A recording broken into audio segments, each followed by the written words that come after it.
What if I told you that one company's revenue is larger than the entire gross domestic product of Austria? This same company is the largest private employer on Earth.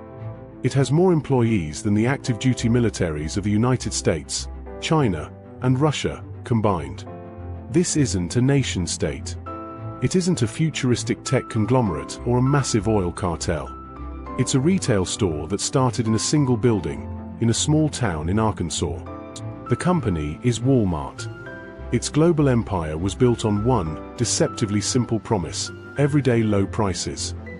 For decades, this slogan has been more than just marketing. It is the outcome of a relentless, systematic obsession with cost-cutting that has baffled and bankrupted its rivals. Other stores run sales. They offer discounts. But no one seems to be able to match Walmart's prices across the board, day in, day out, and still operate at a colossal profit. This has led competitors and economists to ask the same question for over 50 years. How is it possible to sell everything for so little? How did one man in Bentonville, Arkansas, build a global titan by weaponizing a single, fundamental economic principle? That's the question we're answering today, as we unlock the strategy of economies of scale. To understand Walmart's dominance, we have to understand the core concept. Economies of scale is the cost advantage a business gains as its output increases. In simple terms, the more you produce, the cheaper it is to produce each individual unit. This happens because large, fixed costs, like building a factory or developing software, are spread over a larger number of goods. Walmart didn't invent this idea, but they perfected its application in retail through 3 key chapters. In the early days of retail, a store owner would buy products from a wholesaler, who acted as a middleman. The wholesaler bought from the manufacturer, and at each step, the price was marked up. Sam Walton saw this as pure inefficiency. He decided to cut out the middleman entirely. From the beginning, Walmart's strategy was to go directly to manufacturers like Procter & Gamble or Coca-Cola. At first, this was difficult. A small Arkansas retailer had very little leverage. But as Walmart grew, the power dynamic began to shift dramatically. Imagine you own a small chain of 10 grocery stores. You want to buy toothpaste. You might order 10,000 tubes. The manufacturer gives you a price based on that volume.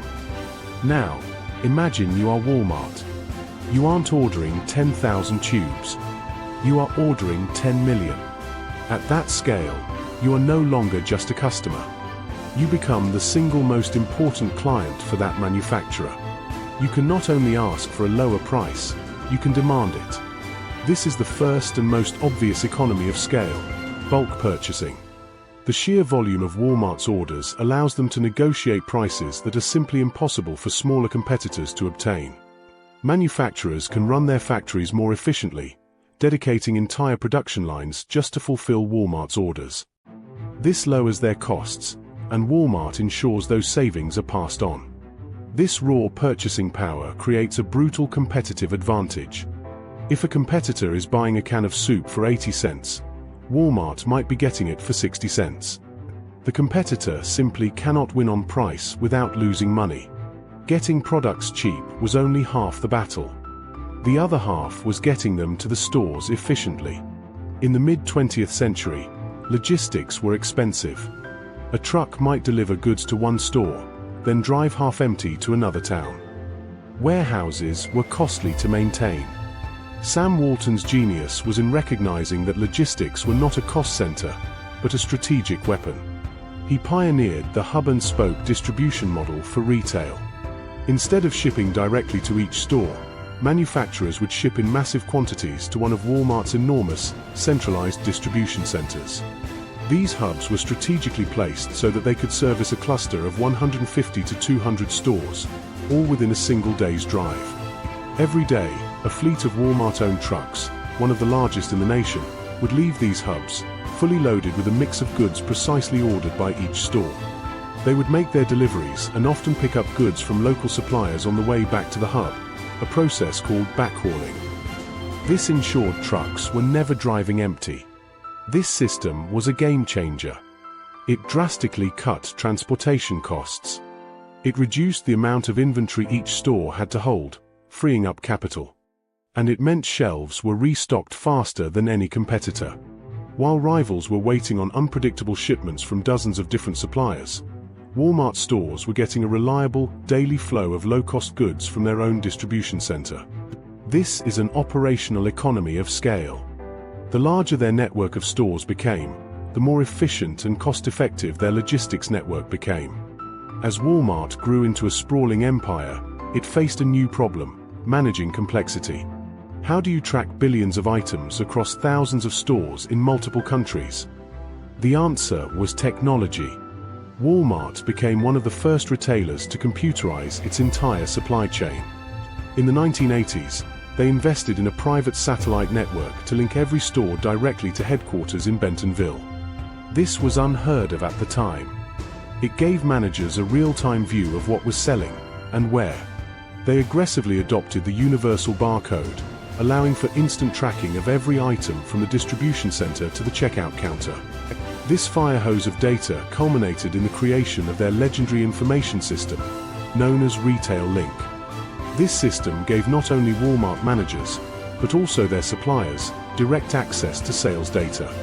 Think about how revolutionary this was. A manager at Procter & Gamble in Ohio could see, right now, how many bars of Ivory soap were sold in a specific store in Laredo, Texas, just 10 minutes ago. They no longer had to guess at production levels. They could see demand in real time and adjust manufacturing accordingly. This eliminated waste, prevented stockouts, and created massive efficiencies for both Walmart and its partners. This is a technological economy of scale. Only a company of Walmart's size could afford to build such a sophisticated private infrastructure.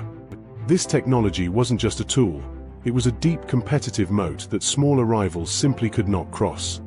It allowed them to manage a global operation with the precision of a small-town shopkeeper. So we've seen how Walmart uses its size to buy cheaper, ship cheaper, and manage its operations cheaper. But the true genius of the strategy isn't any single one of these elements. It's how they combine to create a powerful, self-perpetuating cycle. A flywheel. It all starts with the everyday low prices. These low prices act like a gravitational force, pulling in a massive, constant stream of customers. This huge customer base generates enormous sales volume. This massive scale gives Walmart its immense bargaining power with suppliers, its ability to build a hyper-efficient logistics network, and the capital to invest in world-class technology. These advantages all work to drive down its cost of doing business. And here is the crucial, final step. Instead of keeping all those savings as extra profit, Walmart funnels the majority of it back to the start of the flywheel. They use their lower costs to lower their prices even further. This is the secret. It's a closed loop. A positive feedback cycle that gets stronger and spins faster with every single transaction. Every dollar a customer spends at Walmart makes the company slightly bigger. That tiny bit of extra size makes it slightly more efficient. And that efficiency is then handed back to the customer in the form of a slightly lower price. This is what makes Walmart so difficult to compete with. You aren't just competing against their current prices. You are competing against their entire, self-reinforcing system, a system that has been compounding its advantage for over 60 years. Walmart's relentless application of economies of scale wasn't just a business strategy. It fundamentally reshaped the global economy. It provided immense value to consumers, particularly those with lower incomes, by making goods more affordable. But it also exerted immense pressure on its suppliers to cut their own costs and squeezed countless small, local retailers out of business. The core lesson from Walmart is that scale, when managed with fierce discipline, is one of the most powerful forces in business. The principle teaches us that growth shouldn't just be about getting bigger. It must be about getting more efficient as you get bigger. This strategy is the hidden engine behind nearly every dominant company today. Amazon used it to conquer e-commerce. McDonald's used it to standardize fast food. Netflix is using it to fund a content library no traditional studio can match. The strategy proves that sometimes, the most revolutionary idea isn't a flashy new product. It's the flawless, obsessive execution of a timeless economic law. The unbreakable law of scale. If you learned something new, hit the like button and subscribe for more strategy breakdowns. And let us know in the comments, what company's strategy should we unlock next?